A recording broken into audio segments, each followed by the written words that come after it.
నమస్తే, welcome to Shri Pavan news. ముందుగా headlines. Urjaveer కార్యక్రమంలో పాల్గొన్న ముఖ్యమంత్రి చంద్రబాబు నాయుడు దేశ రాష్ట్ర భవిష్యత్తు విద్యుత్ రంగంపై ఆధారపడి ఉందని వ్యాఖ్య. హీరోలు సినిమాలో కాదు ఉపాధ్యాయులను ఉన్నారన్న డిప్యూటీ సీఎం పవన్ కళ్యాణ్. విద్యార్థుల భవిష్యత్తు కోసమే కూటమి ప్రభుత్వం పనిచేస్తుందని వెల్లడి. ఆంధ్రప్రదేశ్లో డబుల్ ఇంజిన్ సర్కార్ ద్వారా అభివృద్ధి పరుగులు పెడుతుందన్న ఉత్తరప్రదేశ్ డిప్యూటీ సీఎం కేశవ్ ప్రసాద్ మౌర్య. దేశ రాష్ట్ర భవిష్యత్తు విద్యుత్ రంగంపైనే ఆధారపడి ఉందని ముఖ్యమంత్రి చంద్రబాబు నాయుడు అన్నారు. గృహోపకరణాల నుంచి వాహనాల వరకు అన్ని ఎలక్ట్రికల్ గా మారబోతున్నాయని, రాష్ట్రంలో ప్రతి 30 కిలోమీటర్లకు ఒక ఛార్జింగ్ స్టేషన్ ఏర్పాటు చేస్తామని వెల్లడించారు. విద్యుత్ రంగంలో పరిశోధనలకు ప్రత్యేక వర్సిటీ ఏర్పాటు చేస్తామని, రాబోయే 5 ఏళ్లలో 10 లక్షల కోట్ల పెట్టుబడులు వస్తాయని ప్రకటించారు. కృష్ణా జిల్లా పోరంకిలోని మురళీ రిసార్ట్స్ లో కేంద్ర విద్యుత్ శాఖ మంత్రి మనోహర్ లాల్ ఖట్టర్ తో కలిసి ఊర్జావీర్ కార్యక్రమ ప్రారంభోత్సవంలో సీఎం చంద్రబాబు నాయుడు పాల్గొన్నారు. రాష్ట్ర తలసరి విద్యుత్ వినియోగం తలసరి ఆదాయానికి చిహ్నమని సీఎం అన్నారు. 1 యూనిట్ విద్యుత్తును ఆదా చేస్తే 2 యూనిట్లను ఉత్పత్తి చేసినట్లేనని చెప్పారు. ఊర్జావీర్ ద్వారా రాష్ట్రంలోని 1,00,000 మందికి అదనపు ఆదాయం అందించనున్నామని అన్నారు. రాష్ట్రంలోని 55,607 అంగన్వాడీ కేంద్రాలకు ఇండక్షన్ స్టవ్లు, కుక్కర్లు, వంట సామాగ్రి అందించామని, 2 నెలల్లో మొత్తం అంగన్వాడీ కేంద్రాలకు అందజేస్తామని అన్నారు. వీటి వినియోగం వల్ల 30% విద్యుత్తును ఆదా చేయవచ్చని తెలిపారు. రాష్ట్రంలో విద్యుత్ రంగంలో పరిశోధనల కోసం ప్రత్యేకంగా ఓ విశ్వవిద్యాలయాన్ని ఏర్పాటు చేయనున్నట్లుగా వెల్లడించారు. రాష్ట్రంలో ఏడాదికి 1.5 మిలియన్ మెట్రిక్ టన్నుల గ్రీన్ హైడ్రోజన్ ఉత్పత్తిని లక్ష్యంగా పెట్టుకున్నట్లుగా తెలిపారు. ఈ రోజు ఇంకొక పక్క అంగన్వాడీ కేంద్రాలు చూస్తే ఇండక్షన్ స్టవ్లు ఇచ్చాం. ఇవి మనం చూసినప్పుడు సురక్షితమైన స్టవ్లు, ఇవి పరిశుభ్రంగా ఉంటుంది. వంట చేసినా ఇబ్బంది లేకుండా శుభ్రంగా చేసుకునే అవకాశం ఉంటుంది. 26 జిల్లాల్లో 55,607 అంగన్వాడీలకి ఈ ఇండక్షన్ స్టవ్లు ఇస్తున్నాం. 2 నెలల్లో 100% అన్ని అంగన్వాడీలకు ఇచ్చే బాధ్యత ప్రభుత్వం తీసుకుంటామని చెప్పి కూడా నేను మీకు తెలియజేస్తున్నా. దీనివల్ల చాలా వరకు సేఫ్టీ ఉంటుంది, సమయం ఆదా అవుతుంది, విద్యుత్ కూడా ఆదా అవుతుంది. ఇది చూసినప్పుడు దగ్గర 20 నుంచి 30% విద్యుత్ కూడా ఆదా అయ్యే పరిస్థితి వస్తా ఉంది. ఈ రోజు ఇప్పుడే పిఎంఏవీ కింద మనం ఎవరైతే ఇళ్లు కట్టుకున్నారో వాళ్ళకందరికి కూడా ఉచితంగా బల్బులు గాని ఇవన్నీ ఇచ్చాం. దీనివల్ల కూడా పెద్ద ఎత్తున కరెంటు పొదుపు అయ్యే అవకాశం ఉంది. ఈ రోజు మీరు ఒక్కసారి గుర్తుపెట్టుకోవాలి, ఒక స్టవ్ గాని మీరు ఏదైతే ఎనర్జీ సేవింగ్కి వెళ్తే సంవత్సరంలో మీరు పెట్టిన పెట్టుబడి తిరిగి వస్తుంది. ఒక ఫ్యాన్ అయితే 2 సంవత్సరాల 3 నెలలు పడుతుంది. ఒక ఎల్ఈడి బల్బ్ అయితే 2 నెలల్లోనే మీరు పెట్టిన పెట్టుబడి తిరిగి వస్తుంది. ఒక ట్యూబ్ లైట్ అయితే 4 నెలల్లో వస్తుంది. ఏసీ అయితే 4 సంవత్సరాలు అవుతుంది. అంటే దగ్గర అన్ని గాని కాంబినేషన్లో మీరు పోతే 4 ఏళ్లలో మీరు పెట్టిన దానికి 20% పొదుపు చేసుకునే అవకాశం ఉంటుందంటే దగ్గర ప్రతి ఒక్క ఇంటికి 20% కరెంటు ఆదా చేసుకునే పరిస్థితి మీరు ఎనర్జీ సేవింగ్ డివైసెస్ పెడితే వస్తుంది. ఈ విషయం మీరు గుర్తుపెట్టుకోవాల్సిన అవసరం ఉంది. కడపలో ఇంత నీటి సమస్య ఉందని తాను అనుకోలేదని డిప్యూటీ సీఎం పవన్ కళ్యాణ్ అన్నారు. ఈ ప్రాంతం నుంచి 2 సీఎంలు అయినందున సమస్యలు తీరిపోయి ఉంటాయనుకున్నానని అన్నారు. 45 కోట్ల పులివెందుల తాగునీటి ప్రాజెక్టుకు నిధులు ఇచ్చామని, తాగునీటి కోసం ఎక్కడ ఇబ్బంది రాకూడదనే కూటమి ప్రభుత్వ లక్ష్యమని తెలిపారు. నీటి సమస్యను తీర్చి ఇక్కడ ప్రజలను ఆదుకుంటామని ఆయన హామీ ఇచ్చారు. కడపలో ఏర్పాటు చేస్తున్న మెగా పేరెంట్స్ మీటింగ్ లో డిప్యూటీ సీఎం పవన్ కళ్యాణ్ పాల్గొన్నారు. ఈ సందర్భంగా ఆయన మాట్లాడుతూ సమాజానికి సరైన చదువు ఇవ్వకపోతే అభివృద్ధి దిశగా వెళ్లదని, విద్యార్థుల భవిష్యత్తు కోసమే కూటమి ప్రభుత్వం పనిచేస్తుందని పేర్కొన్నారు. విద్యార్థుల భద్రతకు తల్లిదండ్రుల బాధ్యత చాలా ఉందని, పిల్లలతో చర్చిస్తేనే అన్ని విషయాలు మనకు తెలుస్తాయని తెలిపారు. ఇటీవల విద్యార్థులు తిరగబడి టీచర్లపై దాడి చేసిన ఘటన చూశామన్న ఆయన ఉపాధ్యాయులతో పాటు విద్యార్థులు కూడా బాధ్యతగా ఉండాలని సూచించారు. ఎక్కడ తప్పు జరిగినా ముందుగానే చర్చించుకోవాలని, సమస్య పరిష్కారం దిశగా ఆలోచించడం చాలా ముఖ్యమని అభిప్రాయపడ్డారు. హీరోలు సినిమాలో కాదని ఉపాధ్యాయులను ఉన్నారని కొనియాడారు. నేటి సమాజానికి విలువలతో కూడిన విద్య అవసరమని, సోషల్ మీడియాలో ఏం చూస్తే భవిష్యత్తులో అలాగే తయారవుతారని అభిప్రాయపడ్డారు. విలువలు పాటించే వ్యక్తులను విద్యార్థులు ఆదర్శంగా తీసుకోవాలని, విద్యార్థులు చిన్నప్పటి నుంచి సహాయక గుణం అలవాటు చేసుకోవాలని సూచించారు. ప్రభుత్వ పాఠశాల భవనాల్లో ప్రైవేటు వ్యక్తుల ప్రమేయం లేకుండా చూడాలని, ప్రభుత్వ ఆస్తులను కబ్జా చేస్తే గుండా యాక్ట్ పెట్టడం తథ్యమని హెచ్చరించారు.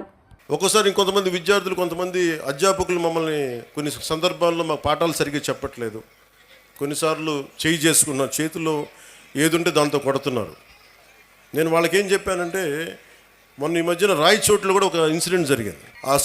ఆ క్లాస్ టీచర్ ఇజాజ్ అహ్మద్ గారు అనుకుంటా, ఆయన ఏదో విద్యార్థులు గొడవ చేస్తుంటే ఆయన ఒక దెబ్బ వేస్తే ఆ విద్యార్థులను తిరగబడి ఆయన గుండెల మీద కొడితే ఆయన చనిపోయారు. అధ్యాపకులకు ఎంత బాధ్యత ఉందో విద్యార్థులకు కూడా అంతే బాధ్యత ఉంది. మీరు డిసిప్లైన్డ్గా ఉంటే మీకు బలం ఎక్కువ ఉంటుంది. మీ తల్లిదండ్రులకు మీరు చెప్పండి.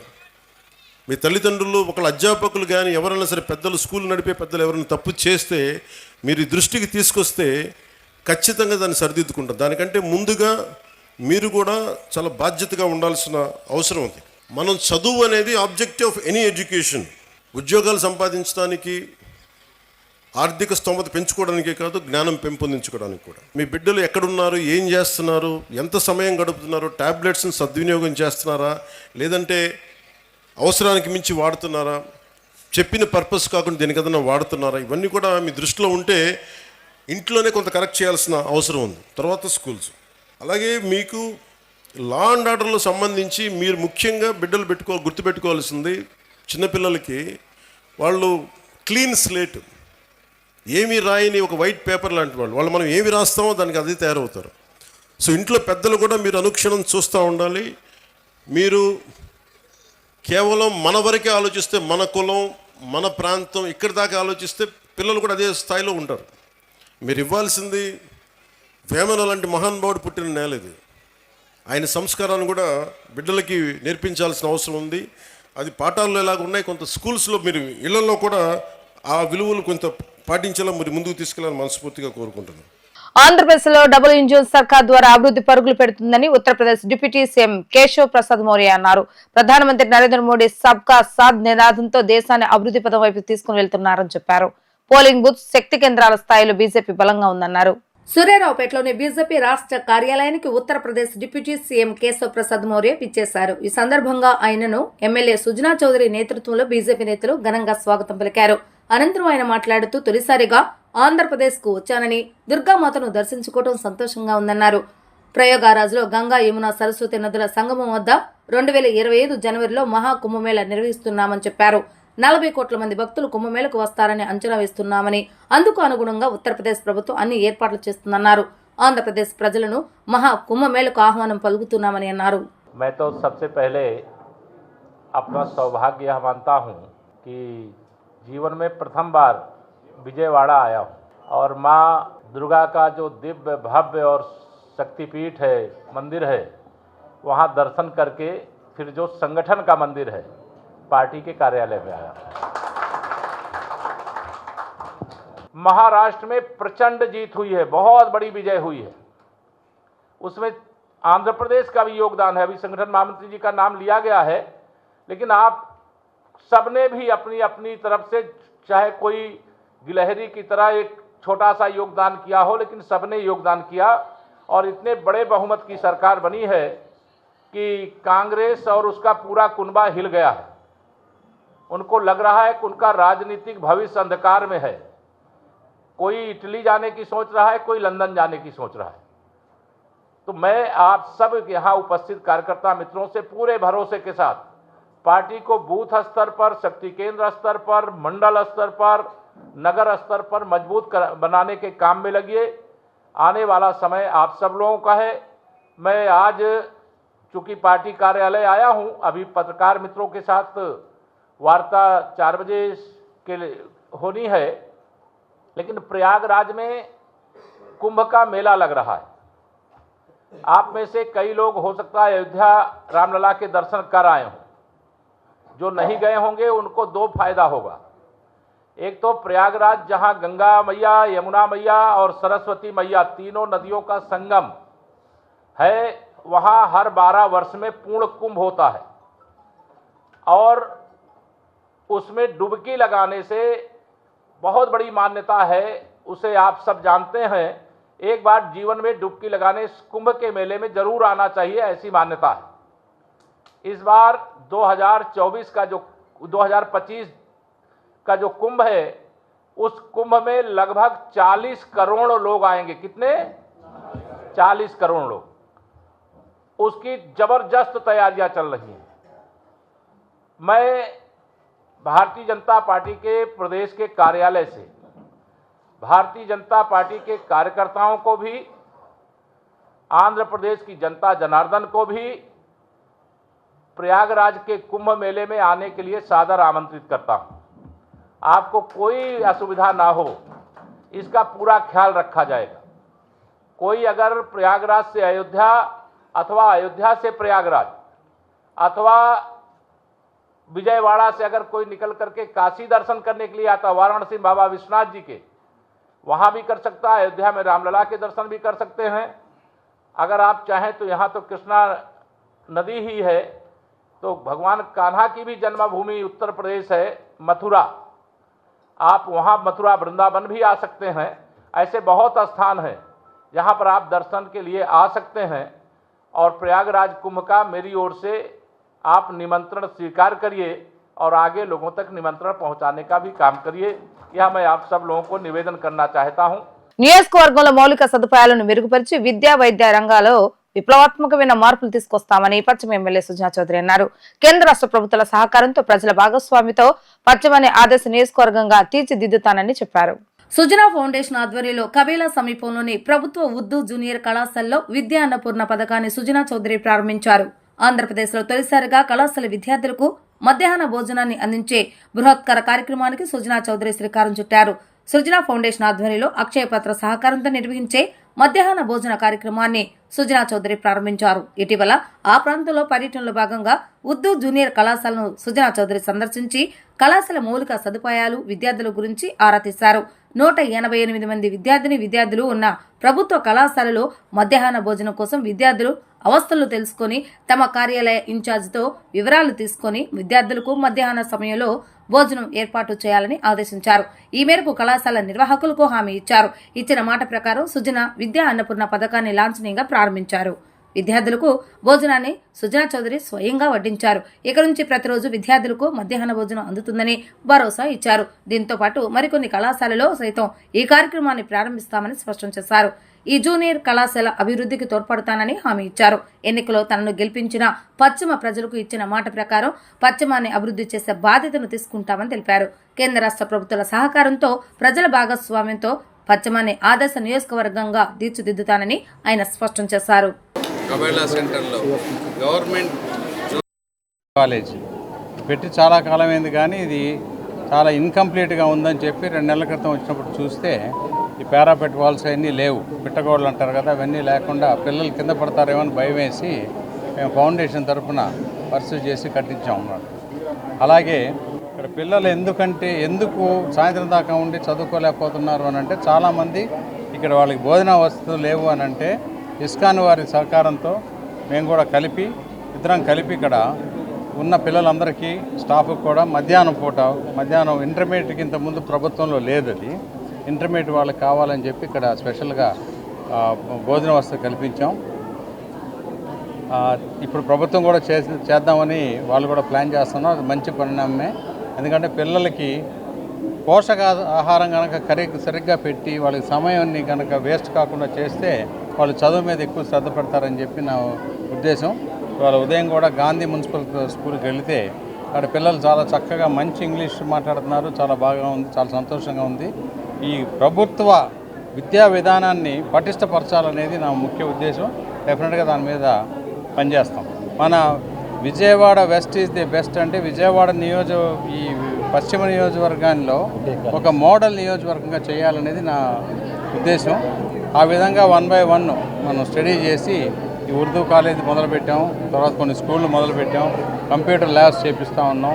ఇవన్నీ కూడా ఈరోజు మన భారతదేశంలో ఆర్థిక వ్యవస్థ పెరగటం వలన సరైన మంచి పనులు చేయడానికి ప్రజాప్రతినిధులు గట్టిగా పనిచేస్తే డబ్బు కొరత అనేది రాదు.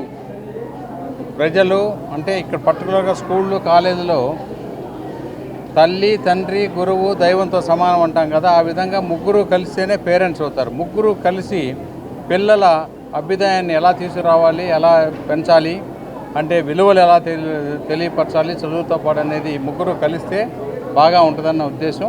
డెఫినెట్గా ఇక్కడ ఆఫీస్ గారికి కూడా నా మనవి ఏంటంటే ఈ పిల్లల పేరెంట్స్ని కూడా పిలిచి వాళ్ళతో ఒక అసోసియేషన్ పెట్టి వాళ్ళందరినీ కూడా ఇన్వాల్వ్ చేయండి. ఈ స్కూల్లో నేను చెప్తా ఉంది ఏంటంటే పేరెంట్స్ కూడా బాధ్యత తీసుకోవాలి. కనీసం 25% పేరెంట్స్ కానీ చుట్టుపక్కల వాళ్ళు కానీ చేస్తే 75% ఫండింగ్ ఎలా చేయాలో నేను చూస్తాను పర్సనల్గా. Okay, right. ఆలోచిస్తూ ఉంది ఇప్పుడు ఇంటర్మీడియట్ కాలేజీలకు కూడా ఇవ్వాలని చెప్పి. డెఫినెట్గా ఇస్తారని ఉద్దేశం. ఏదంటే ఈ ఉర్దూ కాలేజీకి ఈ అవసరం నాకు కనిపించింది. ఇంతకుముందు నేను మీరా గారు రావడం జరిగింది ఇక్కడికి. అప్పుడు బేగ్ గారు కూడా వచ్చారు కలిసి. ఇక్కడ ఉర్దూ కాలేజ్ అని పేరు కానీ ఉర్దూ ఇంగ్లీష్ మీడియమే చెబుతున్నారు. ఉర్దూ సబ్జెక్ట్ అనేది సెకండ్ లాంగ్వేజ్ కింద మాత్రం ఉంది. డెఫినెట్గా ఈ కాలేజీలో 180 మంది ఉన్నారట. పొటెన్షియల్ అయితే 500 మంది దాకా స్టూడెంట్స్ ఉన్నట్టు చదువుకోవచ్చు. కాబట్టి ఇది కనుక ఇక్కడ మౌలిక సదుపాయాలు ఇంప్రూవ్ చేస్తే, ల్యాబ్ ఎక్విప్మెంట్ అంతా చేస్తే డెఫినెట్గా పిల్లలు వస్తారని చెప్పి నా ఉద్దేశం. విద్యాలయాలను దేవాలయాలుగా భావించాలని గన్నవరం శాసనసభ్యులు యార్లగడ్డ వెంకటరావు అన్నారు. తాను చదువుకున్న కేసీపీ పాఠశాల ల్యాబ్ కోసం విరాళం ఇచ్చానని, చదువుకున్న కళాశాలకు తరగతులు నిర్మాణం చేస్తానని, ఇదే స్ఫూర్తితో పూర్వ విద్యార్థులు తాము చదువుకున్న పాఠశాలకు ఏదో ఒకటి చేయాలని పిలుపునిచ్చారు.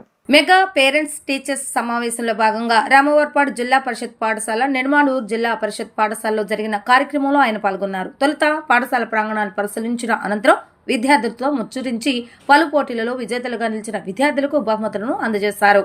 అనంతరం ఏర్పాటు చేసిన సభలో ఎమ్మెల్యే యార్లగడ్డ వెంకటరావు మాట్లాడుతూ ఉమ్మడి కృష్ణా జిల్లాలో జిల్లా పరిషత్ స్కూల్స్ లో నెడమానూరు జిల్లా పరిషత్ పాఠశాల అతిపెద్దదని అన్నారు. ఈ పాఠశాల అభివృద్ధికి పూర్వ విద్యార్థుల సహకారం అందించాలని, తన సహకారం ఎప్పుడూ ఉంటుందని ఆయన వెల్లడించారు.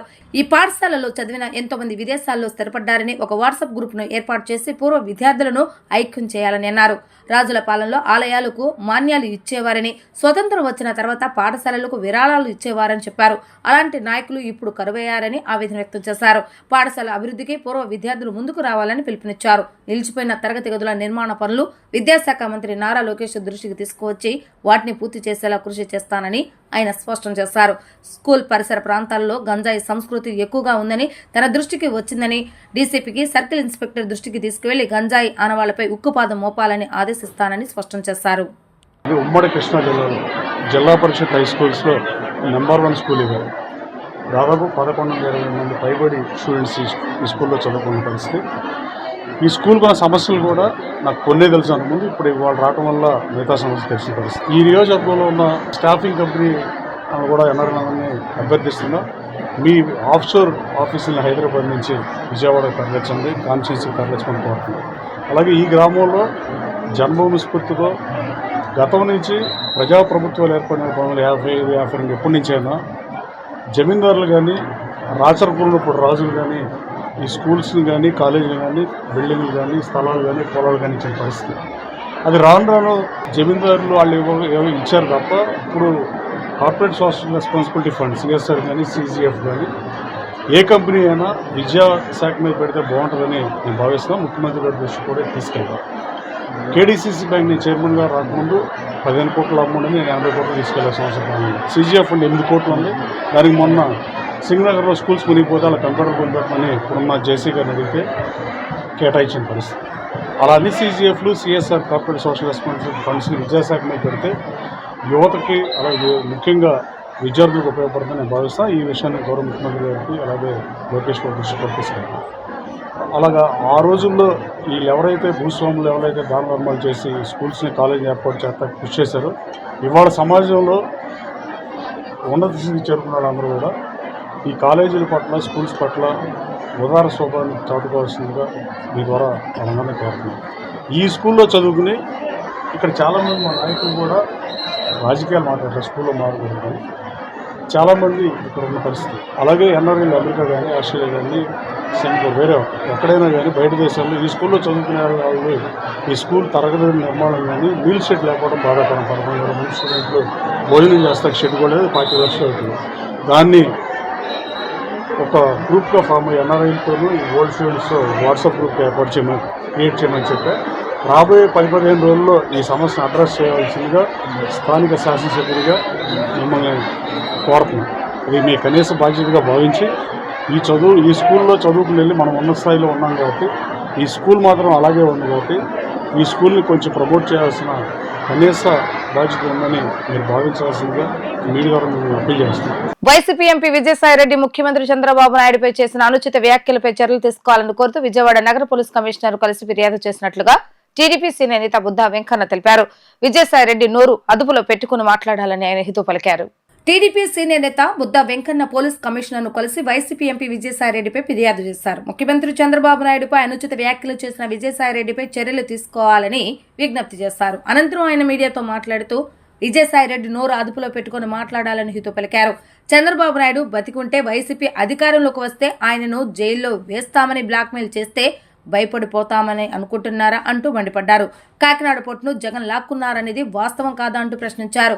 కేవీ రావు కూడా ఇదే విధంగా పోలీసులకు ఫిర్యాదు చేస్తే కులాన్ని అంటగడతారంటూ ఆగ్రహాన్ని వ్యక్తం చేశారు. జగన్ తప్పు చేయలేదని బలవంతంగా లాక్కోలేదని నిరూపించే దమ్ము విజయసాయిరెడ్డికి ఉందా అంటూ ఆయన ప్రశ్నించారు. ఈ నెల 5వ తారీఖున విజయసాయిరెడ్డి ప్రెస్ మీట్ పెట్టి నారా చంద్రబాబు నాయుడు గారికి కులం అంటగట్టడమే కాకుండా ఆయన్ని ఇంకొక 5 నెలల్లో 75 సంవత్సరాలు వస్తాయి, ఆయన చావకుండా బతికి ఉంటే లోపడేస్తానని ఒక సాక్షాత్తు ఒక రాష్ట్ర ముఖ్యమంత్రిని ఒక బెదిరించి బ్లాక్మెయిలింగ్ చేసే పద్ధతిలో ఆ మాటలో అంటే 4.5 ఏళ్ళలో మా గవర్నమెంట్ వస్తుంది, అప్పటి వరకు చంద్రబాబు నాయుడు గారు ఉంటాడా ఉన్నాడా అంటే మా నోటితో మేము అనలేకపోతున్నాం ఆ మాట. ఒకవేళ ఉంటే 4.5 ఏళ్ళలో మేము లోపడేస్తాం అని బెదిరించి భయపెట్టే బ్లాక్మెయిలింగ్ చేసే పద్ధతిలో 2 మాటలు అన్నాడు. ఉదాహరణకి కేవీ రావు అనే వ్యక్తి రాష్ట్ర ప్రజల్లో చాలామంది తెలుసు. ఆయన పోర్టుని జగన్మోహన్ రెడ్డి లాక్కున్నాడన్న సంగతి ఈ రాష్ట్రంలో చిన్న పిల్లలను అడిగితే చెబుతారు. అది 490 కోట్ల చిల్లరకి అది తీసుకుంటే ఏడాదికి 490 కోట్లు అతనికి లాభం ఇచ్చారు. అంటే మీరు అర్థం చేసుకోండి, ఇక్కడ 1 సంవత్సరం ఆదాయం వచ్చే ఆస్తిని ఎవరన్నా అమ్ముతారా? అమ్మరు. ఆయనకు అమ్మాల్సిన అవసరం లేదు. సరే, అది ఆయన చూసుకున్నారు. దీంట్లో నేను ఇంకెంతకన్నా ఎక్కువ మాట్లాడను. అయితే ఈ కూటమి ప్రభుత్వం వచ్చిన తర్వాత చంద్రబాబు నాయుడు గారు కావనివ్వండి, రాష్ట్ర మంత్రులు కావనివ్వండి, లేదా పోలీస్ కమిషనర్లు కావనివ్వండి, డీజీపీ గారు కావనివ్వండి, కలెక్టర్లు కావనివ్వండి, అనేక ఫిర్యాదులు ఈ 2019 నుంచి 2024 వరకు ప్రజలకి చేసినటువంటి అయితే ఉన్నాయో, ఏ హానీలు అయితే చేశారో అవన్నీ కూడా రాష్ట్ర ప్రజలు గత 6 నెలలుగా ఫిర్యాదుల రూపంలో ఆఫీసర్స్కి కానీ, మంత్రులకు కానీ, ముఖ్యమంత్రులకు కానీ, డిప్యూటీ సీఎం గారికి కానీ వీళ్ళందరికీ కూడా ఇస్తున్నారు. దానిలో భాగంగా కేవీ రావు గారు కేసు పెట్టాడు. ఆ కేసుని కులానికి అంటగడుతూ ఇక్కడున్న ప్రతి ఒక్కరు కూడా బీసీలు, దళితులు, ఎస్సీలు, ఎస్టీలు, ఆకలికి రెల్లి సామాజిక వర్గానికి చెందినటువంటి వ్యక్తులు, మైనార్టీకి చెందినటువంటి వ్యక్తులు అందరూ అన్ని కులాలు ఉన్నాం ఇక్కడ. అన్ని కులాలు చంద్రబాబు నాయుడు గారికి లేదా పవన్ కళ్యాణ్ గారికి కూటమి మద్దతు ఇస్తేనే ఒక్కొక్కరు 60,000, 70,000, లక్షలు, 5 లక్షలు ఎంపీలు గెలిచారు. కానీ అలాంటి నాయకుడికి కులాన్ని అంటకట్టడం అనేది చాలా తప్పు. కాబట్టి ఇలాంటి వ్యక్తులు ఇలాగ మాట్లాడితే ఊరుకోకూడదు. ఇప్పుడు నేను మాట్లాడుతున్నా, విజయసాయిరెడ్డిని చంపేస్తానన్నానా అంటే నేను కేసు, లేదా విజయసాయిరెడ్డి చచ్చిపోతాడని చెప్పానా? అనలేదు కదా. నువ్వు రాష్ట్ర ముఖ్యమంత్రిని ఎందుకు అన్నావు ఆ మాట? కాబట్టి ఈరోజు పోలీస్ కమిషనర్ గారికి లిఖితపూర్వకంగా కంప్లైంట్ ఇచ్చాం. ఈ 2 పదాలు విజయసాయిరెడ్డి ఒక భయప్రాంతులను చేయడానికి మాట్లాడినటువంటి మాటలు, దీని మీద మీరు ఏ సెక్షన్లు అయితే వర్తిస్తాయో దీనికి వాళ్ళకి తెలుసు వాటికి పోలీసు వారికి ఏ సెక్షన్లు అయితే వర్తిస్తాయో ఆ సెక్షన్లు కట్టి విజయసాయిరెడ్డిని ఈ కేసులో తప్పకుండా లోపడేయాలి. ఫిబ్రవరి 8వ తేదీన విజయవాడలో లైవ్ పర్ఫార్మెన్స్ ఇస్తున్నట్లుగా ప్రముఖ సింగర్ సిద్ శ్రీరామ్ తెలిపారు. నాతో లైవ్ కాన్సెప్ట్ ఏర్పాటు చేస్తున్న వేగా జ్యువెలర్స్ వారికి ప్రత్యేక ధన్యవాదాలు తెలుపుతున్నానని చెప్పారు. విజయవాడతో ఎంతో అనుబంధం ఉందని, అందుకే లైవ్ పర్ఫార్మెన్స్ చేస్తున్నట్లుగా వెల్లడించారు. విజయవాడ నగరంలో ప్రముఖ సింగర్ సిద్ శ్రీరామ్ సందడి చేశారు. వేగా జ్యువెలర్స్ ఆధ్వర్యంలో ఫిబ్రవరి 8వ తేదీన నగరంలో జరగబోయే లైవ్ కాన్సెప్ట్ కి సంబంధించి బిగ్ టికెట్ బ్రోచర్ ను ఆవిష్కరించారు. అనంతరం ఆయన మాట్లాడుతూ, నేను తమిళమైనా తెలుగులోని హిట్స్ ఉన్నాయని చెప్పారు. నువ్వంటే నా జతగా సాంగ్ తనకు ఫేవరెట్ అని తెలిపారు. మ్యూజిక్ తన లైఫ్ అని, రామానుజం గురువు అని చెప్పారు. 2019 సంవత్సరంలో కర్ణాటకలో లైవ్ కాన్సెప్ట్ చేశానని గుర్తు చేశారు. రొమాంటిక్ సాంగ్స్ చాలా పాడానని, జానపద పాటలు ఎక్కువగా పాడాలని కోరుకుంటున్నానని అన్నారు. అడిగా అడిగా పాట గుండెల్లో ఉండిపోతుందన్నారు. హరిహరన్ తన ఫేవరెట్ సింగర్ అని, కమల్ హాసన్ ఫేవరెట్ యాక్టర్ అని తెలిపారు. వేగా జ్యువెలర్స్ అధినేత నవీన్ మాట్లాడుతూ సిద్ శ్రీరామ్ ప్రోగ్రాం విజయవాడలో పెట్టాలని ఏడాది నుంచి శ్రేయస్ మీడియా ద్వారా ట్రై చేస్తున్నామని అన్నారు. 2025 ఫిబ్రవరి 8వ తేదీన జరిగే ప్రోగ్రాంలో నగరవాసులు పాల్గొనాలని పిలుపునిచ్చారు. విలేకరుల సమావేశంలో శ్రేయస్ లైవ్ ఈవెంట్ ప్రతినిధి విపున్ పాల్గొన్నారు. I'm very excited to be here. My first big show in Vijayawada, that too at Shreyas Live, and I've really loved this city for a long time. Came here for the first time in 2019, but this is my first time really spending time here and performing. Can't wait for Feb 8th. All my Telugu hits will be singing. I'll come with my whole band, and I can't wait to meet all the beautiful people of Vijayawada and sing every song. It's going to be 3 hours of non-stop music, and I can't wait. Very much looking forward. I think over the years, when I first started my career, I started mostly in Tamil, but now most of my hits are in Telugu. So I'd say in Telugu is the language that I feel very comfortable. But in the next 2 years, just give me 2 years, I'll become very fluent in speaking as well. So I can't wait. Yeah. So which genre do you want to choose? In all genres, which genre do you prefer the most? I think most of my songs are romantic numbers, love songs. Yes. And I love singing love songs. But maybe some more folk numbers in the future that I can explore. I want to try some new things. But I really love songs about love, songs about heartbreak. There's so many of my songs are about heartbreak as well. So I tend to gravitate towards that. But I want to try some folk numbers as well in the future. Superb, good to hear. So okay, if someone asks which song your most favorite one, what comes to your mind first? So in all your songs, if someone asks which one is your favorite one, what comes the first to your mind? I think of my Telugu songs that I've sung, Adiga Adiga will always have a very special place in my heart because the first pure Telugu song I sang. Before that, everything was initially in Tamil and I dubbed in Telugu, but Adiga Adiga is there. Super, we want to listen. Just sing 2 lines for us, please. For me especially. Thank you.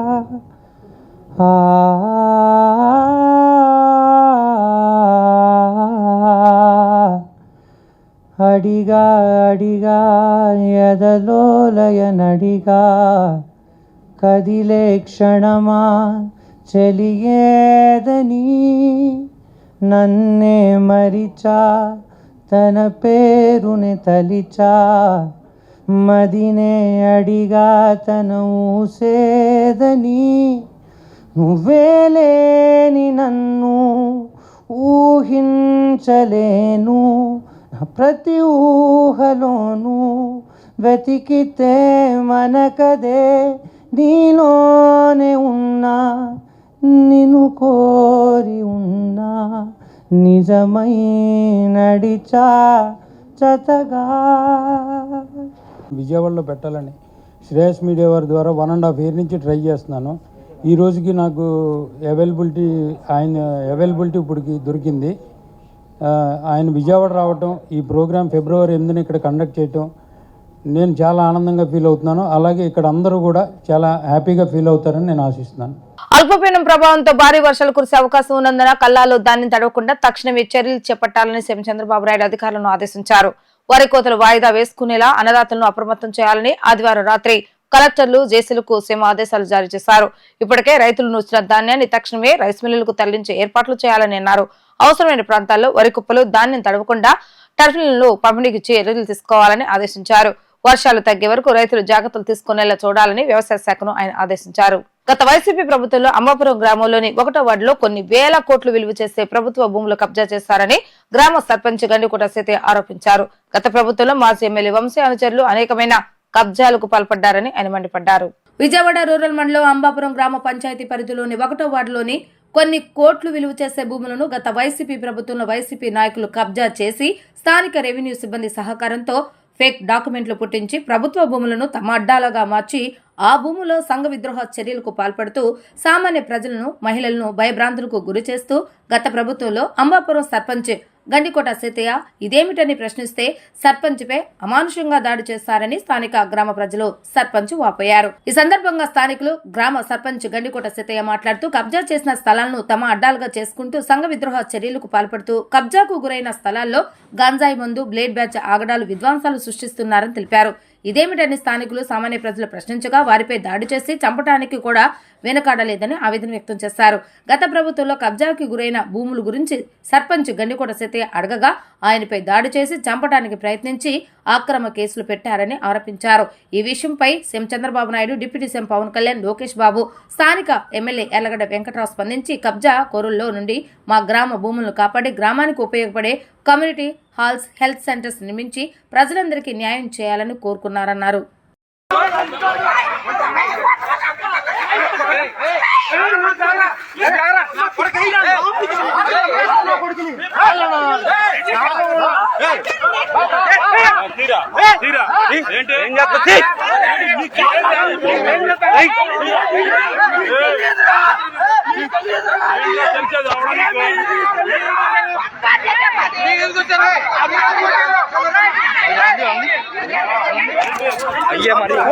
అండి, నా పేరు గండికోట సీతయ్య. నేను అంబాపురం సర్పంచ్ని. మా గ్రామంలో ఒక 5 ఎకరాలన్నర చెరువు భూమి, అట్లాగే 2000 గజాలు ఒకటి, 2500 గజం ఒకటి, 370 గజం ఒకటి, 1000 గజం ఒకటి, దగ్గర దగ్గర 40 నుంచి 50 కోట్ల రూపాయల ఆస్తులు ఉన్నాయండి ఇక్కడ. కానీ గత గవర్నమెంట్లో, వైసీపీ గవర్నమెంట్లో వల్లభనేని అనుచరులు గవర్నమెంట్ భూములు, జనాల డబ్బులు, ఇవి జనాల భూములు ఎందుకు మీరు ఇలా చేస్తున్నారని నేను ప్రశ్నించితే అప్పుడు వైసీపీ గవర్నమెంట్లో నా మీద దాడి చేసి నన్ను చంపేయడానికి కూడా ప్రయత్నించారు. అదే విషయం ఆ రోజున వల్లభనేని వంశీ గారు ఎమ్మెల్యేగా ఉన్నారు. తన దగ్గరికి కూడా నేను వెళ్ళి చెప్పడం జరిగింది. చెప్పిన తర్వాత కూడా నన్ను చంపేయడానికి ప్రయత్నించారండి. మా గ్రామంలో ఈ విలువైన భూములు ఉన్నాయి కాబట్టి నేను కోరేది ఒకటి, మా ఎమ్మెల్యే గారి దృష్టిలో కూడా, ఎర్లగడ్డ వెంకటరావు గారి దృష్టిలో కూడా పెట్టాము. ఆయన గారు కూడా ఒక టీముని వేశారు దీని గురించి మొత్తం ఎంక్వైరీ చేస్తున్నారు. ఈ భూములు ఎవరు కూడా కబ్జా చేయడానికి వీలు లేదని మా ఎర్లగడ్డ వెంకటరావు గారు కూడా చెప్పారు. ఆయన దీని మీద ఒక కమిటీని వేశారు, దాన్ని ప్రయత్నిస్తున్నారండి. నేను కోరేది ఒకటే, మన సీఎం గారు చంద్రబాబు గారిని కానీ, లోకేష్ గారిని కానీ, పవన్ కళ్యాణ్ గారిని కానీ, మా భూములు చాలా అన్యాక్రాంతం అవుతున్నాయి సార్. దయచేసి మా భూముల్ని మా గ్రామస్తులు వాడుకునేటట్టుగా ఒక స్కూల్ కానీ, ఒక వాటర్ ట్యాంక్ కానీ, వీటి అన్నిటికీ మా జనాలకి పనిచేసేటట్టుగా కమ్యూనిటీ హాల్ కానీ, ఇవన్నీ కూడా మా గ్రామానికి పనిచేసేటట్టుగా చేయమని కోరుతున్నాను సార్. అసలు నేను అంబాపురం గ్రామ పంచాయతీలో రోడ్ నెంబర్ 10లో ఉంటున్నాను. ఇక్కడ వచ్చేసరికి కామన్ సైట్లు పంచాయతీకి సంబంధించినవి వచ్చేసే లోపల 2000 గజం ఒకటి, 2500 గజం ఒకటి, 350 గజం ఒక షెడ్ కూడా వేసేసి ఉందండి ఆల్రెడీ. తర్వాత వచ్చేసరికి 1000 గజాలు ఒకటి. ఇవన్నీ కూడా అంబాపురం పంచాయతీకి సంబంధించిన కామన్ సైట్లు. వీటిల్ని అన్నీ కూడా కొన్ని కబ్జాలు చేశారు, కొన్ని నిరుపయోగంగా పడి ఉన్నాయి. వాటన్నిటిలో కూడా గంజాయి, మందు ఇలాంటివన్నీ కూడా సేవిస్తూ జనాలను భయభ్రాంతులకు గురి చేస్తున్నారండి. వీటి మీద వచ్చేసరికి చంద్రబాబు నాయుడు గారు కానీ, ఉప ముఖ్యమంత్రి పవన్ కళ్యాణ్ గారు కానీ, లోకేష్ బాబు గారి వెంటనే స్పందించి రెవెన్యూ డిపార్ట్మెంట్ని అలర్ట్ చేసి వీటన్నింటినీ సేఫ్ సైడ్ చేస్తే ఇక్కడ ప్రజలుగా మేము సంతోషిస్తాము. కానీ కబ్జాలకు గురి కాకుండా రౌడీయిజం చేస్తున్నారండి కొంతమంది వచ్చి. ఏంటయ్యా మీరు ఇక్కడ ముందు ఆగుతున్నారు, ఇక్కడ ఉన్నారంటే మీరు ఎవరయ్యా అడగడానికి, మేము మాజీ ఎమ్మెల్యే అనుచరులు, మేము కొనుక్కున్నాం సైట్లు అంటున్నారు. కామన్ సైట్లు ఎలా కొనుక్కుంటారో కానీ అర్థం కావట్లేదు. ఏమైనా వాళ్ళతో మాట్లాడదామంటే వాళ్ళు బెదిరింపులకు దిగుతున్నారు. బెదిరింపులకు దిగితే మేము సామాన్య ప్రజలు ఏమీ చేయలేము. ఏదైనా సరే గవర్నమెంట్ కలగజేసుకొని మేము ముఖ్యంగా కోరుకునేది చంద్రబాబు నాయుడు గారు దీని మీద యాక్షన్ తీసుకుంటారని ఆశిస్తున్నాం సార్. వార్తలు ముగించే ముందు హెడ్లైన్స్ మరొకసారి. ఊర్జావీర్ కార్యక్రమంలో పాల్గొన్న ముఖ్యమంత్రి చంద్రబాబు నాయుడు దేశ రాష్ట్ర భవిష్యత్తు విద్యుత్ రంగంపై ఆధారపడి ఉందని వ్యాఖ్య. హీరోలు సినిమాలో కాదు ఉపాధ్యాయులను ఉన్నారన్న డిప్యూటీ సీఎం పవన్ కళ్యాణ్. విద్యార్థుల భవిష్యత్తు కోసమే కూటమి ప్రభుత్వం పనిచేస్తుందని వెల్లడి. ఆంధ్రప్రదేశ్లో డబుల్ ఇంజిన్ సర్కార్ ద్వారా అభివృద్ధి పరుగులు పెడుతుందన్న ఉత్తరప్రదేశ్ డిప్యూటీ సీఎం కేశవ్ ప్రసాద్ మౌర్య. ఇవి రోజు వార్తా విశేషాలు. మరలా 3 ప్రసారమే వార్తలు మళ్ళీ కలుద్దాం. అందరికీ సెలవు, నమస్కారం.